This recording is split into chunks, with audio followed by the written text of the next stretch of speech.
Hello everyone, welcome to NTD Racing. Kind of a different week for us where a couple of us spent some time in Africa. I just got back from Johannesburg, South Africa, where I was doing some of my other job. And more excitingly is my buddy, lifelong friend, Jim Johnson is in Morocco for the Morocco Desert Challenge with his co-driver, Chris Treeman. Kind of a different race than we're used to at the Baja 1000. They're dealing with some extreme heats up to 131 degrees and some crazy dunes as they're doing an 8-day stage race. If you want to follow these guys, please go to ntdracing.com, click on the link, and they are car 288, and you can track these guys as they do an amazing job pushing this vehicle through this very long desert race. We had a brief opportunity to talk to these guys as they were going through their tech inspection. So let's go ahead and talk to Jim Johnson and Chris Treeman of Pinch Racing. I give you the Drunken Monks.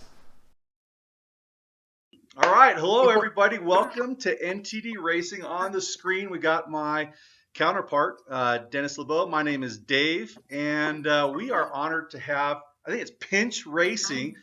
We got Chris Treeman and Jim Johnson, and they're getting ready to go on the Morocco Desert Challenge. And super excited to talk to you guys about this.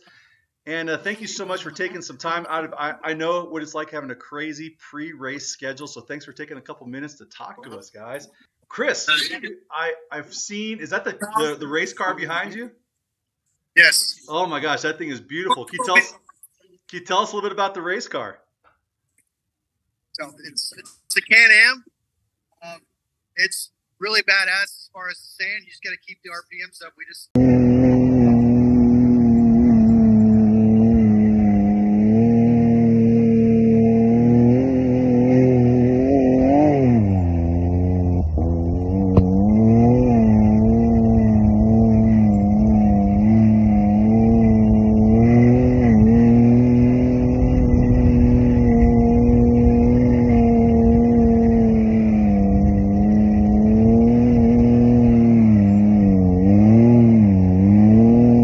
that the hard way when we got stuck not once but twice in these gigantic dunes.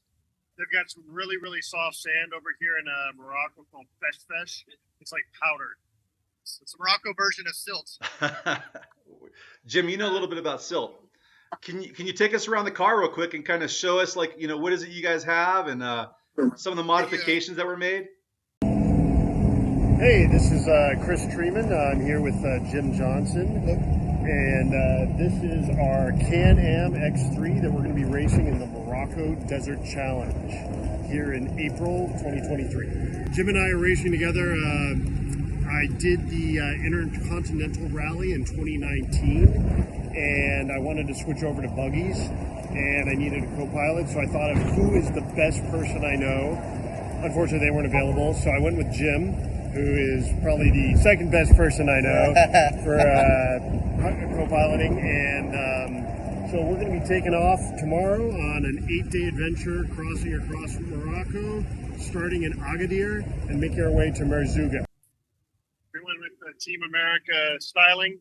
Yes, the American styling, as you can see, it's came that way. We roll with 2 spares. Key thing with Can-Ams is the fact that they don't use a regular transmission. They use a belt transmission right here. See underneath there. And so it's one of the things that you have to be prepared to change on the road if it breaks. Because you get one of the things inside. Yeah. It's on the temperature gauge for it. So the temperature gauge sits right in the middle here, and you have to monitor that. That's the belt temperature gauge versus where engine temperature shows up in the electronic dial.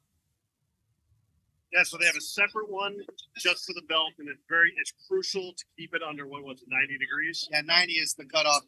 And those are the 2 key things: engine temperature, obviously, and the belt temperature, which is almost more critical because without a belt, just like a serpentine, you're not going anywhere. Yeah. And so it's very possible that you have to change it on the road. If you do, it's very likely that you'll probably end up breaking it again just because you'll get dirt and other material in there during the course of changing it. And as a result, it'll last for a while and hopefully get you back to the bivouac point, but it's no guarantee. Bivouac's where we spend the night. That's at the end of each day. They call it the bivouac. Nice.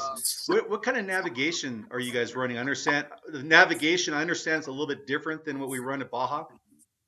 So it's a Unix 4 system. It's an electronic road book. And what it does basically is it rotates through and it gives you not GPS coordinates, but it gives you indicators as to where to go. It might give you, you know, 3 palm trees and a ravine, and that's one of your points that you have to look for. And then you make a left and you go in this many degrees for this distance. So it can be very challenging because once you get off track, it's very hard to find your way again. Yeah, and it's all you get is a compass heading and some land nav stuff. So and it goes by each section. So what that means is like you can't see anything way ahead.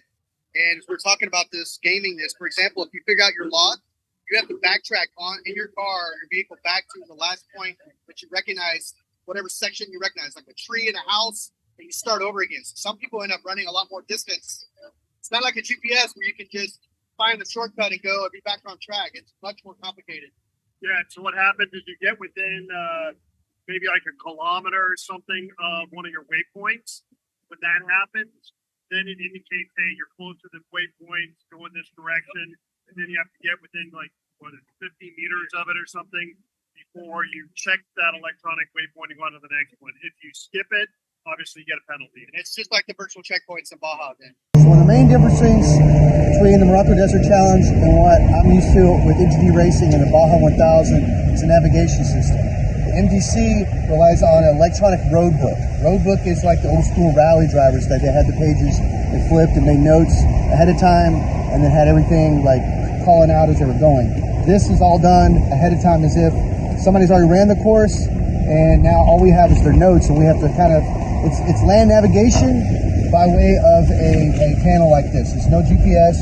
You're not allowed to use a GPS for navigation. So you'll have waypoints, you'll have a heading, you'll have directions with the screen below, just each section as you complete it. You won't have any idea of the whole day's trip, but you'll have each section as you go along. And we just were testing this out as we're going. It tracks how many kilometers we're going, how far you are from the waypoint. When you get close to the waypoint, you'll get a notification just like the virtual checkpoints on the Baja. And some things are kind of similar, but this is number one, the most challenging part of it.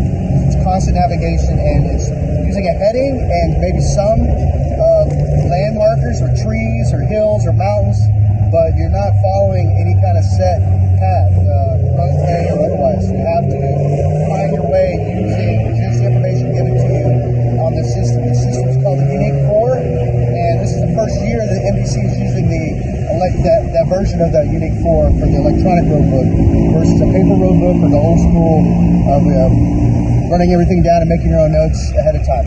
The second system that we rely on for a lot of safety is the Track system, which is notification for emergencies. You can notify if you're stopped or if you need medical assistance or if you're crashed. You can also, it's for the passing, you have your acknowledgement button. Overtaking car sends a message to you and you can acknowledge it. And you can obviously, it's got an alarm that goes off that'll let you know as well. And then you can actually send messages through this system, specific emergency messages that are pre-set in here. You scroll through and you send the specific messages as you're participating in the race. And it's basically the race officials and the system, they know where we are, but this is our link to communicate with them directly in the actual communication system run by the Morocco Desert Challenge. Let's go for checking. Checking. Okay. We got to go do our check-in. Team guys are called. We got to do a check-in with our team guys. Hey, Okay. thanks so much for the opportunity to talk with you. Well, good luck to you guys out there, and look forward to following you. Team Honcho.